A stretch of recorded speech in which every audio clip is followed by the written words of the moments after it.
always just had this itch that I needed to scratch, which was that I wanted to work for myself. And whether that was a result of, being inspired by being around someone like Richard Branson, because back in the day we used to actually see him quite a lot. Well, I remember, so we talked about this. So my ex-girlfriend quite a long time ago worked for Virgin as well. And this was the time where he used to have a party in his garden in Oxford. Yeah, and he'd be going around a quad bike with a bucket on the back of it with some wine and a cooler. And it was that big, wasn't it? You kind of knew, not everybody, but it was a size where you could have a party and invite the whole company. Literally, and I always remember, and at that time, that you could take someone with you. So I took my brother, and I always just remember him telling me the story afterwards that he wandered into the house, Richard's house. You could go into his kitchen and open his fridge. He was there, and he'd put the TV on to watch the boxing, and I think it was Frank Bruno again, and having a fight. And he said this lady asked him if she could make him a sandwich, and then he said this guy came in with a beard and said, "You're fine to carry on watching TV, but just switch the light off on your way out." And I was just like, "That was Richard, you idiot." And that was his wife making you a sandwich. How things have changed. Yeah. Indeed. Now living on a private island.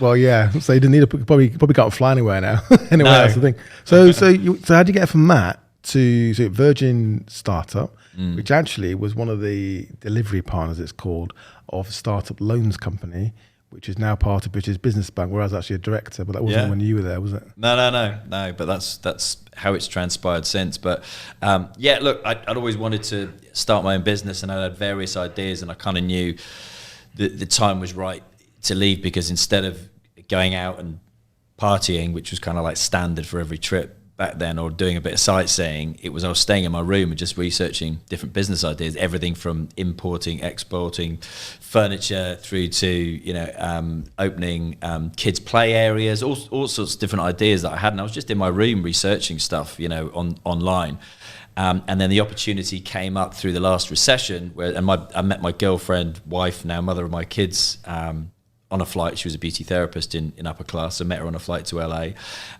Nobody remembers that, do they? So you used to have the white outfit. That's right. And you get a massage and a facial on the plane. Yeah. Oh, that's gone as well. It's gone as well, because they worked out in the recession they could still run an airline without needing to give the passengers a massage or a manicure. So they made like all 300 beauty therapists redundant, formally redundant, and then they opened up voluntary redundancy to everybody else. And I waited about a year to 18 months till the offer was too good to turn down, because I'd always said I was going to leave Virgin Atlantic, and they made me the offer, and it was like a year's salary plus 2 years of free flights.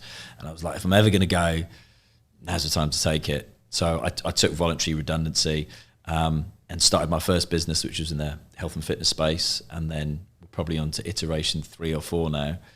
Which tends to be, people, again, I always say this quite a lot, that's how it tends to go. It's not the first business often that makes you, or the one that really has longevity. It's usually the second or third, or in my case, it can be the fourth or fifth, it depends. But people, you learn as you go along. Absolutely. All right, keep going though. Yeah, well, you hope you learn, don't you? So I literally went through a few iterations, which I got reeled back into the Virgin Group, as you kind of alluded to earlier, and that was through mentoring. Originally started out when I was in a health and fitness space, so started out retraining as a personal trainer, and then specialising in sports injury, and that led to me opening a bunch of sports injury clinics down in Bournemouth and Poole, one in Bournemouth, one in Sandbanks in Poole that a lot of people probably would have heard of, and ultimately I got invited to be a mentor for YMCA, going into the schools and the kids pitching their business ideas, and that just seemed to get me. I absolutely loved that. And then just by some quirk of fate, I then was scrolling through social media, I'm sure it was Facebook back at that time, and I saw a post by a company called Virgin Startup looking for mentors, and I thought, who the hell are Virgin Startup? I've never heard of Virgin Startup. Fast forwards, and I was at the headquarters at the Battleship building in Paddington in London, and got invited to be a mentor. That led to me being invited to be a part-time business advisor, then full-time business advisor, and then delivery partner for Virgin Startup, which, as you say, was one of the delivery partners for Startup Loans. So I was literally helping people from somebody who might have a bricks and mortar business like a beauty salon through to somebody who was launching an online toy business and helping them get a government approved loan. Because Startup Loans, if you don't know about Startup Loans as well, is that they help you, don't they? Put a business plan together as well. They don't just sort of say, here's, and the average is £7,000. It's a personal loan actually. Correct. But it's definitely something, if you're looking at trying to raise finance,